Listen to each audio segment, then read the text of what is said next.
Halo semuanya, perkenalkan nama saya Fatima Zahra Putri dengan NIM 15156255019. Pada kesempatan kali ini, saya ingin menceritakan sejarah busana pada masa Barok. Pada abad ke-17 hingga ke-18, Eropa memasuki apa yang kemudian dikenal sebagai periode Barok. Kata Barok mungkin berasal dari kata Portugis yang awalnya merujuk pada mutiara yang bentuknya tidak beraturan, atau mungkin dari kata Italia yang menggambarkan proses berpikir yang berbelit-belit. Era Barok dalam seni berasal dari Italia dan diadopsi oleh negara-negara lain yang tertarik untuk menjauh dari karya seni Gereja Katolik Roma yang dianggap terlalu emosional.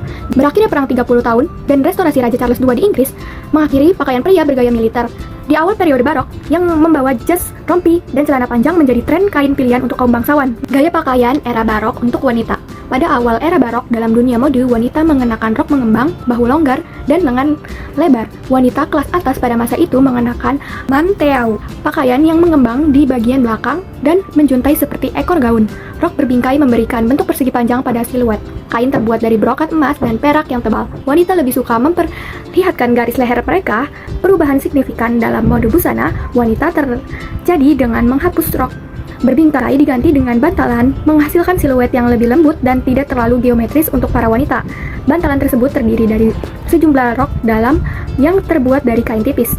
Bagian atas gaun ditopang oleh tulang penyangga sehingga korset tidak diperlukan dalam kebanyakan kasus. Busana pada masa Barok sangat identik dengan warna-warna permata yang kaya, dramatis, dan sangat jenuh untuk mempresentasikan kekayaan dan kekuasaan. Palet warna ini sangat kontras, gelap, dan berat. Warna-warna bold ini biasanya diaplikasikan pada kain mewah dan berat seperti sutra, bludru, dan brokat. Aksesoris pada era Barok ditentukan oleh musim, wilayah, dan status sosial. Dompet merupakan aksesoris penting untuk menyimpan uang, barang pribadi kecil. Lalu, untuk kebutuhan musim ada kipas untuk cuaca panas, lalu ada selendang, sarung tangan bulu, dan tudung untuk cuaca dingin.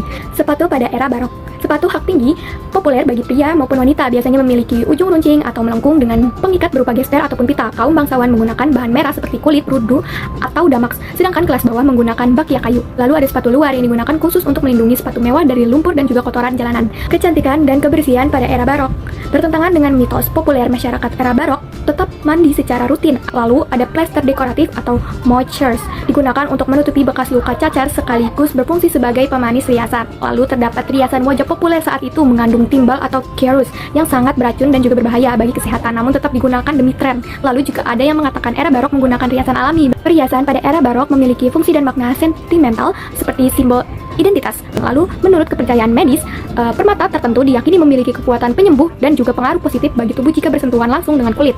Selanjutnya juga ada mutiara, tetap menjadi primadona yang melambangkan kemewahan. Selanjutnya ada inovasi pegas. Beberapa perhiasan menggunakan pegas rambut agar permata dapat bergerak dan berkilau mengikuti gerak tubuh pemakainya. Terdapat beragam gaya rambut Barok, dengan setiap wilayah dan dekade menghadirkan gaya rambut yang berbeda. Secara umum, banyak lukisan dari era ini menggambarkan gaya rambut sanggul yang diiringi ikal rambut yang membingkai wajah.